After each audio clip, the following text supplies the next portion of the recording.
Assalamualaikum warahmatullahi wabarakatuh.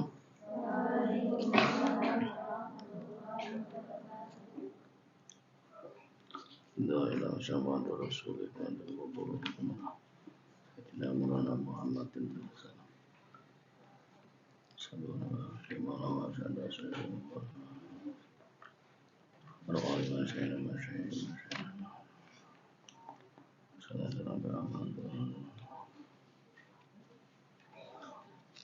Al-Fatihah. A'udzu billahi minasyaitonir rajim. Bismillahirrahmanirrahim. Alhamdulillahi rabbil alamin.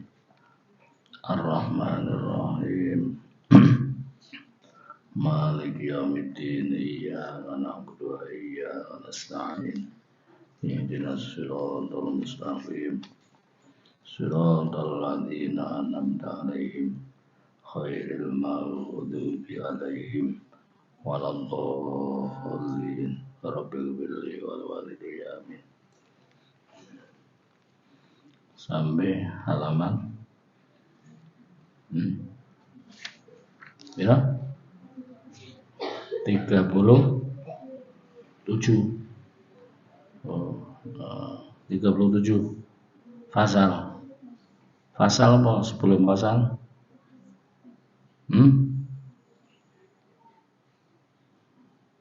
Sudah sampai fasal?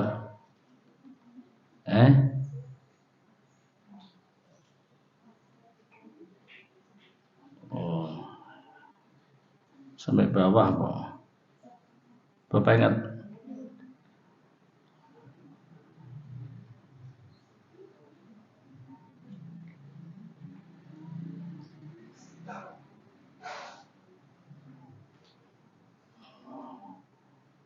Keterangannya wis sampai sak ndure Bapak ingat? Bismillahirrahmanirrahim. Pepenget. Pepenget itu peringatan.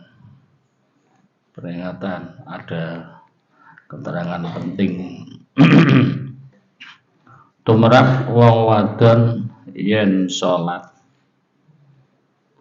oleh nutupi aurat kudu kang ngati-ngati. Mas, perhatikan. Bagi orang perempuan, tumrap wong wadon, bagi perempuan, bagi wanita, seorang wanita, apabila melakukan sholat oleh nutupi aurat, kudu hati-hati. Maka nutupi auratnya harus berhati-hati. Jangan ceroboh, jangan salah-salah. Perempuan, wanita ketika sholat hati-hati dalam menutupi aurat. Rukuh sampai ngaranane apa? Sampai menamakan rukuh makeno. Hati-hati. Sebab yen katon setengah rambute siji bae kang setengah saking rambute sirahe sebab kelihatan sebagian rambut satu, bukan satu, hanya sebagian dari rambut satu, berarti hanya separuh rambut, hanya seperempat rambut, hanya tidak sehelai rambut utuh, tidak, hanya pucuknya, hanya bagian rambutnya kelihatan. Yang rambut sirah mongko ora sah sholatnya, maka tidak sah sholatnya. Seorang perempuan wanita yang sholat rambutnya kelihatan. Rambutnya kelihatan, jangankan sampai rambut 10, rambut 5, rambut 3, rambut 2, hanya sebagian rambut satu. Tidak satu rambut, tidak sehelai rambut utuh, hanya separuh rambut, hanya seperempat rambut, hanya sedikit rambut kelihatan, itu sholatnya tidak sah. Sebab di dalam sholat rambut seorang perempuan itu termasuk aurat, Mas. Jadi sampai naik pakai makna dalam nerangkapan iki lihat.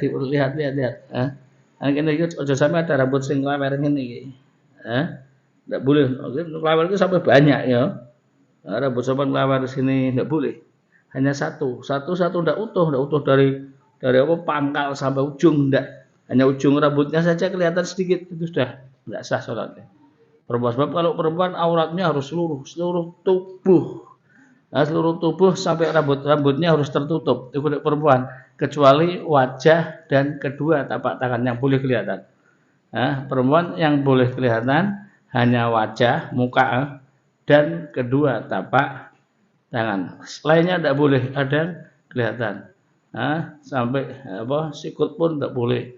Kuping tidak boleh. Kalau lelaki boleh kuping kelihatan boleh, leher kelihatan boleh. Perempuan tidak boleh, kuping kelihatan tidak boleh, leher tidak boleh, tumit tidak boleh, sampai jari kaki. Sampai jari kakinya kebetulan ruko sampai cekak. Rukohnya orang landung, orang gelembrel. Cekak. Berarti kelihatan sikil ya. Kakinya kelihatan, pangkal kakinya tuh hanya jari-jarinya tok. Itu tidak sah, sudah kelihatan auratnya. Harus tertutup semua. Yang boleh kelihatan hanya wajah dan kedua tapak tangan. Nah, bagian luar tapak tangan pun tidak boleh. Ini ya. Ini yang boleh kelihatan yang ini. Ini tapak tangan yang boleh kelihatan ini. Ininya tidak boleh. Sama sholat sampai kelihatan ininya tidak boleh. Ini kelihatan ketika sholat tidak boleh. Luar tapak tangannya tidak boleh. Makanya makenal sampean, rukuh sampean itu lengannya kan lancip, sampean lancip enggak? Lancip terus ada tali ini, ada tali ya, ada talinya. Jadi ada tali ini maksudnya ketika sampean apa takbir Allah biar jangan melorot. Nah, orang dikasih tali sini nih. Ya, waktu sampean tangan enggak diangkat mungkin tertutup. Nah, tangan enggak diangkat. Tapi ketika tangan diangkat Allah, kalau enggak dikasih tali, enggak diikat, ini pelorot. Pelorot sampai enggak sah salatnya. Sebab perempuan harus apa? Tertutup semua ketika salat. Hati-hati. Bedakan ketika salat dan ketika sampean tidak salat. Bedakan sampai kelihatan. Monggo ora sah salate ya, maka tidak sah salatnya ketika ada rambut yang kelihatan. Mula para ibu supaya padha hati-hati, makanya perempuan-perempuan wanita-wanita harus hati-hati ketika salat. Rukuh ana sing ngarani rukuh, ada yang menamai mekeno, dan ada di Papua apa namanya? Yang buat salat itu apa namanya? Buat pakaian salat perempuan apa? Mekena. Nah, mekenanya enggak usah niru-niru mekena artis. Enggak usah niru-niru mekena apa selebriti ya. Kalau artis biasanya tukelan mode. Mode ada warna-warni, ada yang kuning, biru, hijau, ada bunganya, mengganggu konsentrasi sholat, mengganggu orang lain yang pakai mekena polos putih, kemudian ada teman pakai mekena yang warna dan ada bunganya macam-macam, itu mengganggu yang lain. Yang lain melihat bunganya indah, ini menjadikan sholat tidak usuk. Apalagi ada tulisan-tulisannya.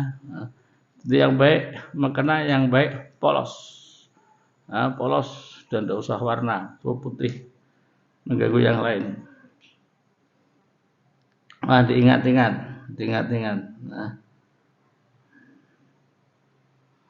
Ini rukuwe bolongane rai, mekenanya lubang wajah, lubang kepala, aja nganti kambah. Lan kersaha ngagem mekena. Lubang apa? Lubang wajah. Maksudnya wajah kelihatan. Lubang aja sampai kamban. Kamban itu kelebaran. Lubang wajah ini diukur kira-kira pas. Kalau kelebaran itu logro kan, kendor. Kalau kendor nanti bisa apa? Ketika berdiri atau sujud nanti bisa ininya tertarik ke belakang. Ketarik ke belakang bisa kelihatan rambutnya. Ketarik sana gini rambutnya kelihatan. Jadi pas. Jangan sampai kelebaran. Pas sudah di sini diikat diikat atau dicepat atau apa? Supaya jangan apa? Jangan ketarik ke belakang. Yen arep sholat kudu niti-niti, ya. Wanita perempuan sebelum sholat harus diteliti dulu. Nah, seluruh tubuh sudah tertutup apa belum? Lan yang perlu supaya ngilu. Nah, bila diperlukan, nah sebelum sholat bercermin dulu. Ada yang tampak enggak, maksudnya, tapi enggak harus, bercermin, ngilu, berkaca, niku enggak harus, enggak cuma untuk lebih hati-hati. Ada yang kelihatan enggak rambutnya sudah tertutup semua, enggak.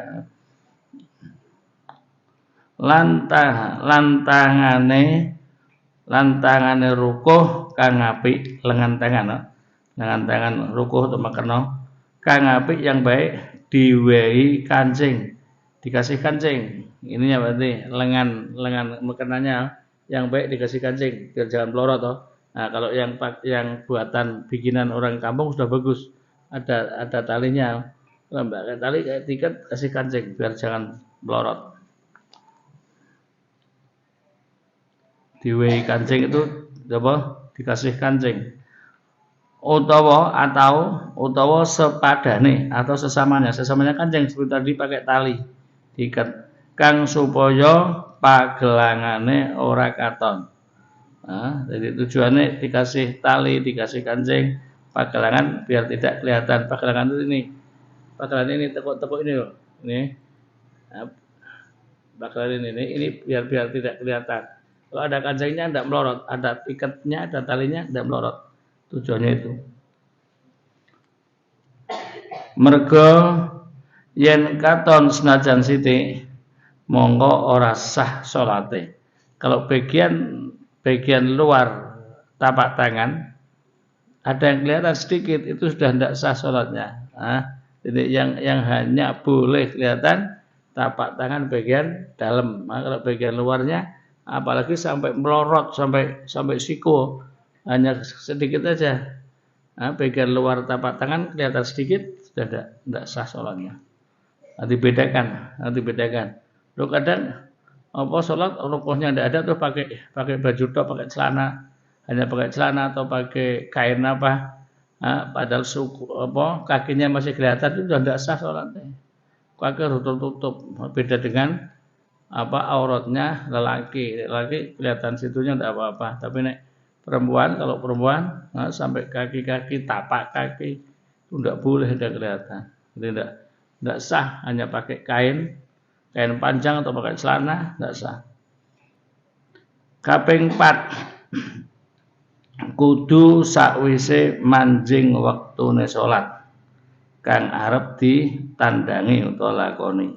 Syarat yang keempat, harus sudah masuk waktunya sholat yang akan dilakukan. Sampai akan sholat duhur, ya harus sudah masuk waktu duhur.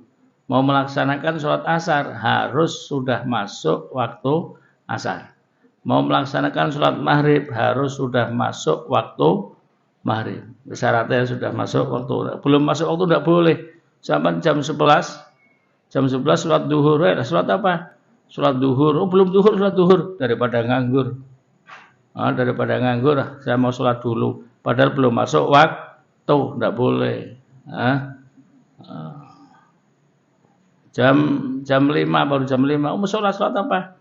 Sholat maghrib, belum maghrib. Mumpung apa? Mumpung lagi kosong, tidak ada kegiatan, dah mau sholat maghrib dulu. Padahal belum masuk waktu. Itu tidak boleh, harus disiplin. Sholat maghrib nunggu waktu maghrib masuk. Sholat isya ya harus nunggu waktu isya masuk. Kaping 5, syarat yang kelima, kudu madhep kiblat atau dalam kurung Ka'bah. Sholat harus menghadap kiblat, harus menghadap Ka'bah. Kalau tidak menghadap Ka'bah, tidak menghadap kiblat tidak boleh. Kelawan dadane nalika ngadeg utawa lungguh. Wajib menghadap kiblat, menghadap Ka'bah. Itu yang dihadapkan dada, bagian tubuh depan, dada, bukan wajahnya. Kalau wajahnya tidak harus menghadap kiblat. Wah, ini kadang-kadang keliru. Kadang dianggap yang menghadap kiblat wajahnya. Wajahnya tidak wajib menghadap kiblat. Yang menghadap kiblat apa? Dada. Nah, kalau wajah menghadap ke atas, boleh tidak sampai sholatnya tidak sah, tetap sah, cuman makro menghadap ke kanan, menghadap ke kiri, tapi jangan begini-begini. Itu yang wajib menghadap kiblat dadanya, bukan wajahnya.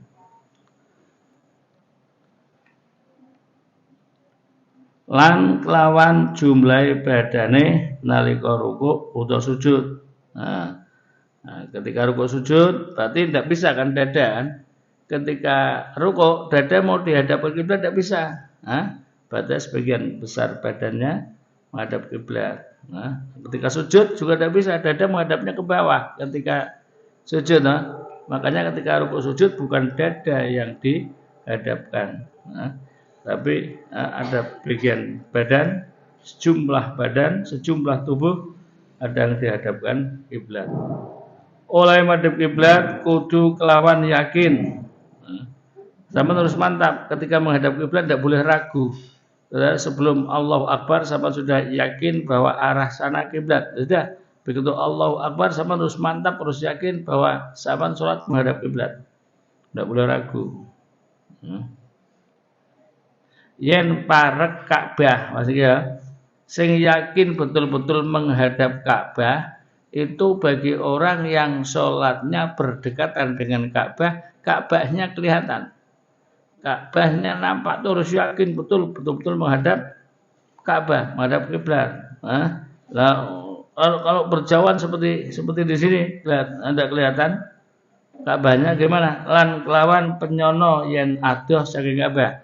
Bagi orang yang jauh dari Ka'bah seperti di sini tidak melihat Ka'bahnya kan? Suruh yakin betul-betul menghadap Ka'bah, gimana tidak melihat Ka'bahnya? Hanya dugaan. Dugaan hanya prasangka don bahwa kesana itu kiblat sudah itu.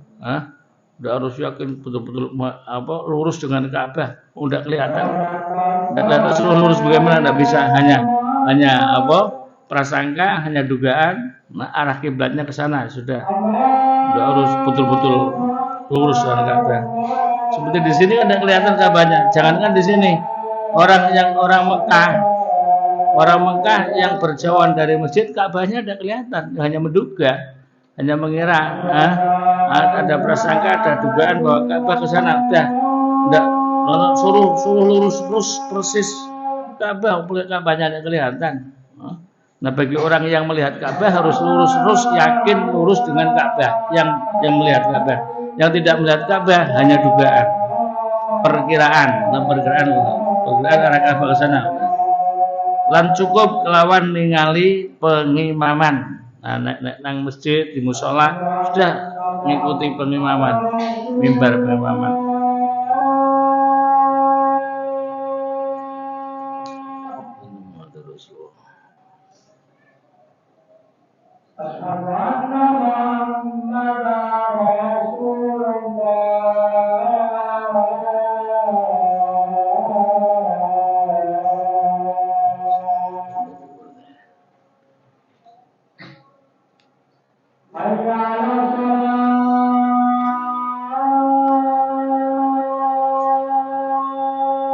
La haula wala quwwata illa billah.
Wassalatu wa iman di Sayyidina Muhammad. Bapak suruh mau ngomong.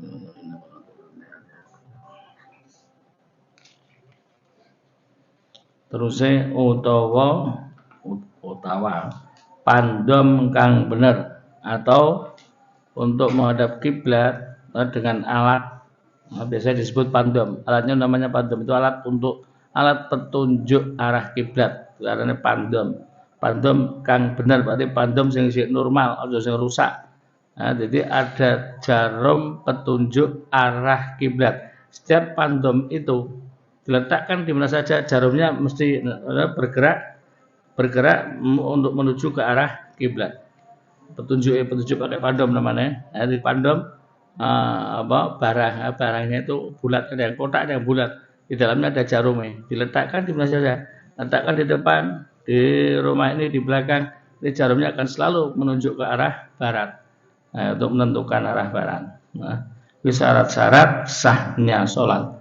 Nah, baru kalau sholat sudah memenuhi syarat-syaratnya, baru sholatnya bisa sah. Nah, tapi kalau sholatnya salah-salah, tidak memperhatikan syarat-syaratnya, sampai sholat 4 rakaat, bukan saja 2 rakaat, sholat sampai 4 rakaat, tapi ternyata tidak sah sholatnya, sia-sia, eman-eman. Makanya diperhatikan di fasal syarat sah sholat atau fasal syarat sahnya sholat. Diperhatikan, apalagi dari nomor 1, 2, 3 ini sampai nomor berapa? 5. Nomor 5 diperhatikan. Seterusnya kaping 6 syarat yang ke-6 dan seterusnya yang belum. Wallahu a'lam bishawab. Bismillahirrahmanirrahim. Alhamdulillahirabbil alamin. Allahumma shalli wa sallim ala sayyidina Muhammadin wa ala ali sayyidina Muhammad. Allahumma anfa'na bima 'allamtana wa 'allimna ma yanfa'una wa zidna ilman nafi'an bi rahmatika ya arhamar rahimin. Allahumma ja'al akhira kalamina la ilaha illallah Muhammadur Rasulullah. Wassallallahu ala sayyidina Muhammadin alihi washabihi wa baraka wasallam. Walhamdulillahi rabbil alamin. Taqabbalallahu minna minkum.